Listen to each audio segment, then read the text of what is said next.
Et bonjour à tous, et on continue avec nos Ilchot Lashana. On avait vu hier la chose suivante, que on avait effectivement, dans certains cas, on avait dit que dans 4 cas de Toelet, c'est-à-dire de but constructif, le droit de dire quelque chose qui est négatif, donc qui est du Lashonara, dans un but constructif, d'accord. Mais il y avait pour cela, donc une fois on avait dit les différents, qu'est-ce qui s'appelait un but constructif, on avait qu'il y avait par-dessus ça, en plus de ça, il y avait différents tnaïm, conditions pour pouvoir dire la shona. On avait dit, on les reprend parce que c'est très très important. Premièrement, il faut être sûr des faits. On m'a dit que, mais oui, mais je pense que, et ça a l'air que, d'accord, ça n'est pas une possibilité. Ça ne suffit pas pour dire, ah, voilà, je vais répéter, etc. Je vais lui dire parce que j'en sais rien. Il a volé, il faut être sûr qu'il a volé. Un. Deux, il faut que je sois sûr que c'est vraiment du vol.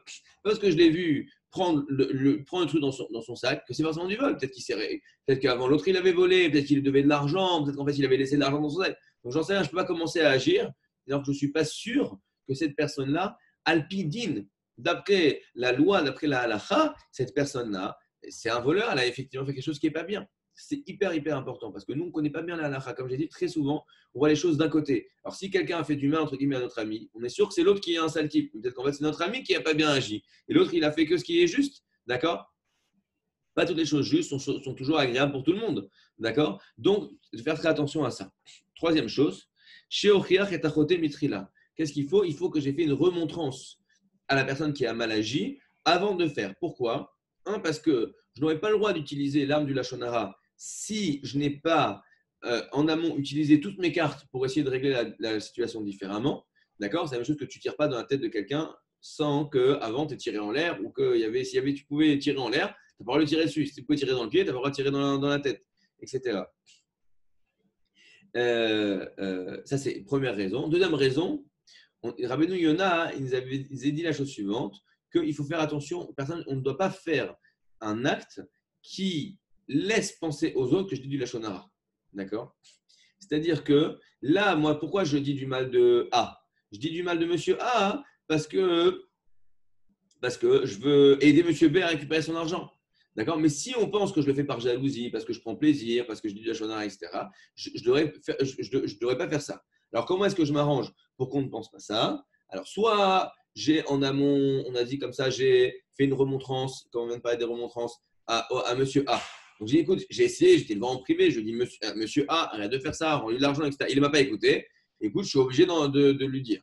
Donc là, tu vois bien que je ne prends pas plaisir à dire du mal. J'ai fait ce que j'ai pu et je n'ai pas réussi autrement comme ça. Ça, c'est la première possibilité. Deuxième possibilité, si, par exemple, je sais que cette personne-là est une personne violente, et si je lui dis que ça ne va rien servir, etc., alors qu'est-ce que je vais faire pour qu'on ne pense pas que je fais ça par plaisir de dire la shonara? Il faudra que ou je le dise en public ou que je le dise devant lui. Pourquoi? Parce que comme j'ai dit en public, tout le monde va répéter, tout le monde est au courant que c'est moi qui ai dit ça. Si tout le monde sait que c'est moi qui ai dit ça, et que moi je savais très bien que l'autre allait le savoir, c'est que je m'attire des complications, je m'attire des problèmes. Et il y a une règle que, a priori, de base, quelqu'un ne s'attire pas des problèmes juste pour le plaisir de faire du mal à l'autre. Donc si je suis prêt, entre guillemets, à m'attirer des problèmes, des complications, ça prouve bien que je ne le fais pas par plaisir de dire la shonara, hein, mais je le fais quoi? Pour aider l'autre. Dalet, hyper, hyper, hyper important. Écoutez bien, cette condition-là elle est hyper importante. Je vais aller dans les mots. שלא יגדיל את העוולה יותר ממה שהיא. ואם יודע שום חלק זכות שאם ידעו אותו השומעים לא יחשב בעיניהם עוולה גדולה כל כך, צריך להיזהר מאוד שלא להשמיטו, ואפילו שאין הפרט הזה מועיל להצדיק את חברו.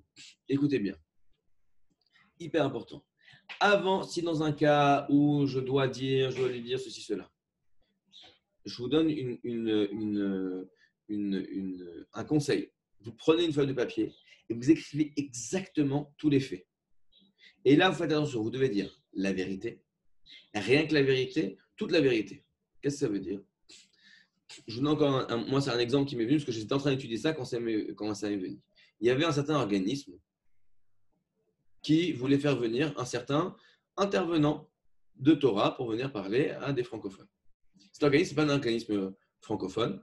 Ils voulaient faire des cours pour les francophones. Ils ont voulu faire venir un certain intervenant.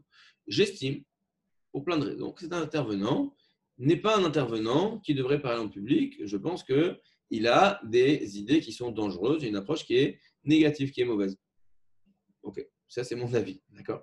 C'est mon avis. Surtout que je sais que les gens qui veulent le faire venir sont des gens qui partagent ma vision sur ces points-là, que de la Torah, du judaïsme, de façon générale. D'accord.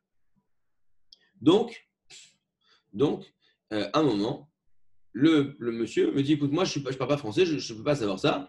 Explique-moi, s'il te plaît, pourquoi tu penses qu'on ne doit pas le faire venir, ce monsieur-là, pour parler?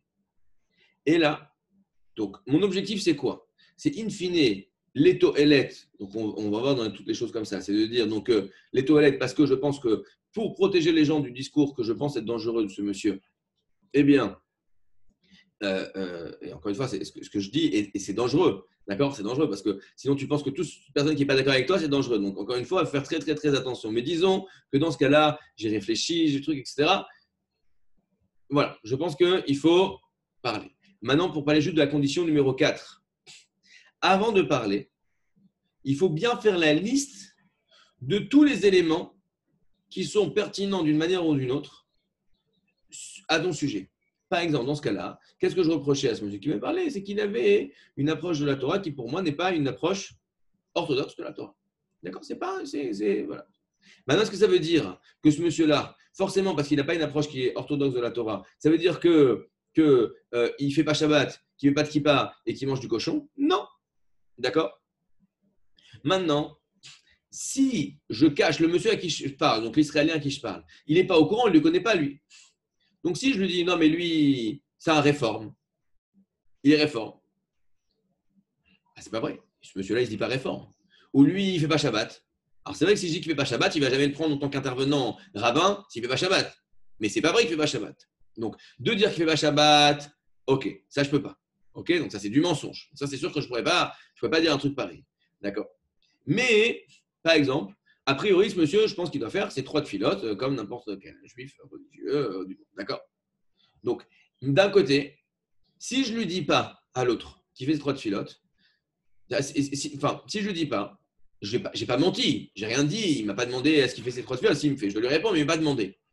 Est-ce que j'ai le droit, entre guillemets, de ne pas lui dire ça, sachant qu'en disant ça, j'amoindris un peu, j'affaiblis un peu mon propos. Parce que ce que je veux dire, regarde, cette personne-là n'est pas très orthodoxe et je suis en train de lui dire des trucs très orthodoxes qu'il fait. Eh bien, la halakha, elle est claire. Elle est claire là-dessus. Que bien que ce que je dise ne change pas à mes yeux la conclusion qui est que bien qu'il fait ses 3 tefilotes, ça n'empêche qu'il a une vision qui est non orthodoxe de la Torah. D'accord? Mais je n'aurai pas le droit de ne pas mentionner, d'oublier, de façon consciente ou inconsciente, d'oublier de mentionner le fait qu'il fait ses 3 tefilotes. D'accord? Bien que ça affaiblisse mon propos, parce qu'encore une fois, je ne dois rien enlever de la vérité. Donc, si par exemple, d'accord, j'ai vu A qui vole B, et je veux voir B pour dire, tu sais, A t'a volé. Et par exemple, moi, je sais que A, par exemple, est en grand problème financier, ou a beaucoup de pression. D'accord? A beaucoup de pression en ce moment. Évidemment que même quelqu'un qui a beaucoup de pression n'a pas le droit de voler. Donc, ce n'est pas un élément qui va dire, bon, vu qu'il a beaucoup de pression, tout va bien. Donc, effectivement, mais je n'aurai pas le droit je dois en amont bien faire la liste des points que je vais dire et je vais devoir dire à la personne, tu sais, il t'a volé, j'ai vu ceci, là, mais sache une chose, c'est qu'il a beaucoup de pression, sache une chose qu'il a des grands problèmes en ce moment, sache une chose, etc. Bien que ça ça affaiblisse mon propos, dans un sens, eh bien, je suis obligé de donner cette information. D'accord? Donc, c'est très, très, très, très important. Il faut savoir encore une fois, lorsque tu dis la shona, il faut prendre conscience, tu as une arme à feu entre les mains, tu es en train de tirer sur un bonhomme. Tu tires sur ton frère. D'accord? Alors, peut-être que, oui, mais il a fait cela, donc je dois tirer. D'accord? Parfois, il y a des gens, il faut tirer. Quelqu'un qui est dangereux. Parfois, il faut tirer. En mais tu dois bien comprendre que tu vas avoir des comptes à rendre avec ça, vis-à-vis d'Akadosh Baruch Hu. Donc, en amont, tu dois faire quoi? Faire bien, bien, bien, bien la liste. Je n'ai pas exagéré. Je n'ai pas caché certains éléments. Je n'ai pas rajouté des éléments. Je n'ai pas tourné les choses d'une certaine manière ou d'une telle manière. J'ai donné les faits. D'accord? Donc, ça, c'est quelque chose qui est très important et qui n'est pas du tout évident. 5e condition. Chez Chavel et Toelet. Velo Mechamat Sina. Très important. Il faut que mon intention à moi, mon intention première, elle soit l'objectif constructif et pas une envie de revanche, par exemple, ou de la haine, ou de la jalousie. D'accord, j'ai vu un shoot, un truc de questions-réponses. On posait la question au Rav, une femme qui était divorcée, et elle disait, je vois mon ex-mari qui commence à ressortir avec des filles. Est-ce que je dois, et moi je pense que c'est une pourriture, est-ce que je dois appeler les femmes avec lesquelles ils sortent, d'accord, pour lui dire, attention, c'est un gros nul, il a fait ceci, il a fait cela.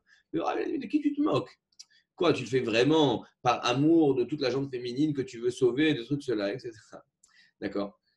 Encore une fois, c'est pas évident parce que si cette personne-là est dangereuse, il y a écrit l'autre, Madame Reacha, tu annonces cette personne en danger, tu dois les aider. Mais il faut que tu sais, c'est quoi mon intention? Pourquoi je le fais? Est-ce que je le fais pour aider l'autre ou est-ce que je le fais parce que je suis bien content de voir que lui c'est un nul, de pouvoir dire du mal de lui, je me sens mieux, etc. Le faire tomber. Donc c'est essentiel, hyper important que mon intention première, elle soit l'objectif constructif. Ta'am tnaïzé ou mishum she'eshne isurim la shonara. D'accord, on a dit que dans la shonara, il y a deux problèmes. Il y a mauvaise mida, ce que ça exprime que toi tu es quelqu'un qui voit les choses négativement, qui cherche le mal, et la conséquence. La conséquence, peut-être qu'elle est justifiée. D'accord, si vraiment ce monsieur c'est un voleur, il faut dire c'est un voleur. D'accord, il faut protéger les gens. D'accord, mais il y a aussi la mauvaise mida. Donc si toi tu fais ça pour sauver les gens, il n'y a pas de mauvaise mida, tu es un sauveur, tu n'es pas un tueur, même si ça fait du mal à ce voleur. Mais il n'est qu'à pas voler. Que je te dise, moi je m'en fiche, je suis là pour faire tomber, mais je suis là pour protéger les autres. Ça, c'est une chose. Mais si moi je suis jaloux, je lui en veux, il m'a volé moi, etc., eh bien, j'ai aussi un truc de vengeance, et dans ce cas-là, j'ai une mauvaise mida de vouloir faire mal à quelqu'un.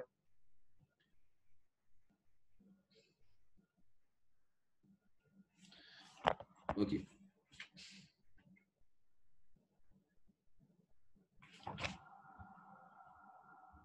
Ok.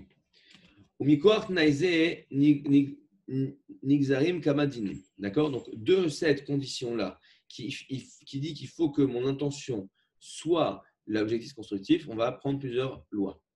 Premièrement, בסעיף ג' כתב החסכאים דאם המספר הוא גם חוטא כמוהו ובעבירות מעין אלו ואפילו בשוגג אסור לפרסמו כי איש כזה אין כוונתו לטובה וליראה כי אם לשמוח לעדו ולבזות בזה ולגבי איזה סוג תועלת נאמר תנאי זה עין בעין. D'accord. Donc, si, par exemple, il y a un monsieur, c'est un voleur, ou c'est un arnaqueur, il fait des arnaques, les arnaques au président, je ne sais pas si vous connaissez, d'accord? Tu appelles les sociétés, tu dis oui, bonjour, je suis la femme du président, il veut tout de suite, il a besoin de faire un deal, il est truc, il est au Maroc, envoyez-lui tout de suite $1 million, c'est très urgent. Ok, bon, quoi qu'il en soit, ils envoient l'argent, évidemment, ce n'était pas au patron, c'était quelqu'un d'autre. D'accord, donc je sais qu'il y a quelqu'un qui fait ça. Donc maintenant, je dis cette personne-là, je ne veux pas comment, quand je veux laisser un voleur dans la communauté, il va engager des jeunes, etc. Je dois dire au rabbin, tu sais, celui-là, je sais de façon claire, j'ai vérifié, c'est un voleur. Si moi-même, je fais les mêmes arnaques que lui, de qui tu te moques? Vraiment, ton intention, c'est pour le bien de la société, il faut mettre au banc la société, mais toi-même, tu le fais. Donc, tu vois bien que toi, ça permet de tellement te toucher, tellement de faire de la peine, et tellement t'affliger qu'on vole des gens. Donc, toi-même, tu es un voleur. Donc, si cette personne-là, elle fait cette faute, même si c'est béchogué, même si ce n'est pas intentionnel, eh bien, elle ne pourra pas répéter. D'accord.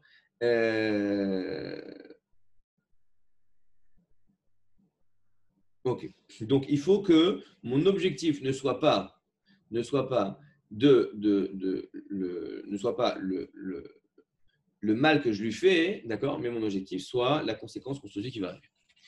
בסעיף י"א כתב דלניזק עצמו אין היתר לפרסם כדי לגנות פועלי אבן, משום דוודאי אין כוונתו כדי שיתרחקו מדרך רשע, אלא כדי לבזותו משום שנאה. Ok. Alors, écoutez bien, et là, on va faire une différence. On avait dit, c'est quoi les différents types de toilettes, d'objectifs constructifs, d'accord, qu'on peut avoir quand on va dire du mal. Il y a deux grandes catégories. Il y a des choses où mon objectif est un objectif concret. A a volé à B, et si je dis à B qu'à la volée, B va récupérer son argent. C'est un premier type d'objectif. Deuxième type d'objectif, A a volé à B, B retrouvera jamais son argent. De toute façon, c'est pas là, on n'est pas en train de parler de l'argent de B. Mais A est un voleur. Et donc, je veux que tout le monde sache que Ryan est un voleur pour qu'il soit mis au banc de la société, qu'il ne soit pas dans la communauté, etc. Alors, maintenant, prenons l'histoire. J'espère que vous suivez, c'est un peu technique, on va y arriver. A m'a volé moi.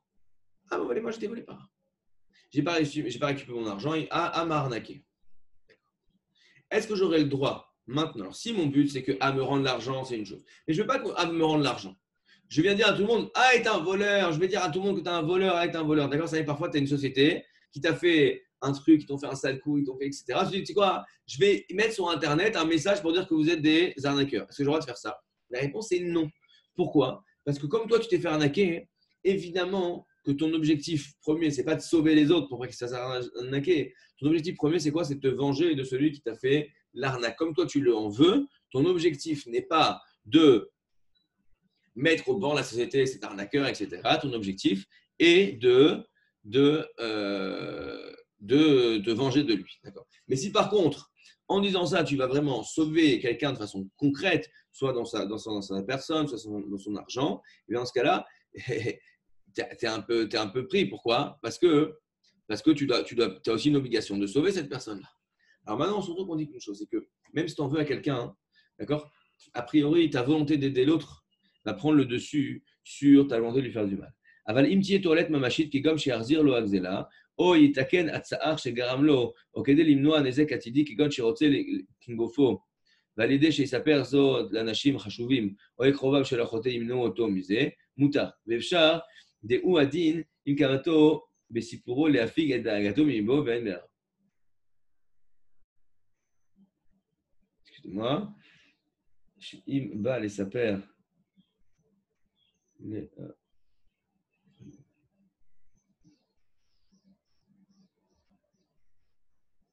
oh, ok. Donc,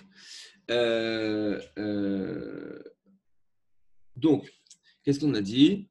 Ouais, donc, si mon objectif il est de mettre au banc la société les gens qui ne sont pas bien, eh bien, s'il m'a fait du mal à moi, je n'aurais pas à le dire parce que c'est très dur de se dire que mon objectif, c'est vraiment de mettre au banc la société les gens pas bien et pas de me venger. Puis ça, c'est... Si par contre, mon objectif est un but concret, soit qu'il rentre de l'argent qu'il a volé, soit qu'il ne vole pas dans le futur, soit que ça répare un mal qu'il a fait, soit qu'il ne fasse pas de mal dans le futur, d'accord? Et bien dans ce cas-là, j'aurai le droit de le dire. Maintenant, écoutez bien ce qu'il dit le Chafetz Chaim. Écoutez bien, c'est un point important. Si quelqu'un m'a fait du mal et que je vais en parler, pourquoi?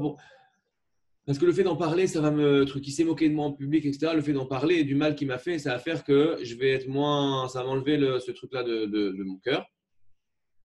Eh bien, dans ce cas-là, j'aurai éventuellement le droit, ça s'appelle un objectif concret, d'accord?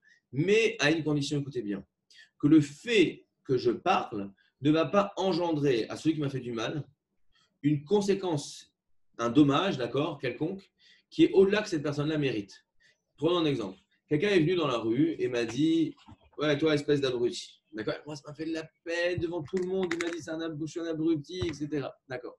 Donc, je me sens vraiment, vraiment mal. Maintenant, le fait d'en parler, de dire « Tu te rends compte ce qu'il m'a fait, etc. » et qu'on me plaigne et qu'on me dise « Ah là là, qu'est-ce qu'il est méchant, etc. » Ça m'enlève ce tsahar de mon cœur. Dans ce cas-là, j'aurai le droit d'en parler.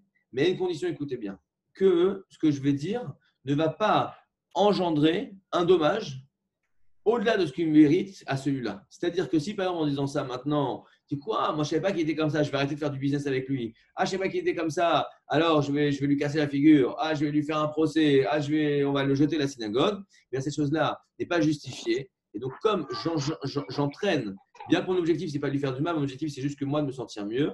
Mais comme la conséquence est une conséquence qui n'est pas à mousdeket, qui n'est pas justifiée du mal que je lui fais, et bien dans ce cas-là, je n'aurai pas le droit de le dire. Et entre guillemets, il faut que je trouve un autre moyen de vider entre guillemets mon cœur. Le meilleur moyen pour ça, c'est de parler avec Hachem. C'est tout pour aujourd'hui. On continue demain.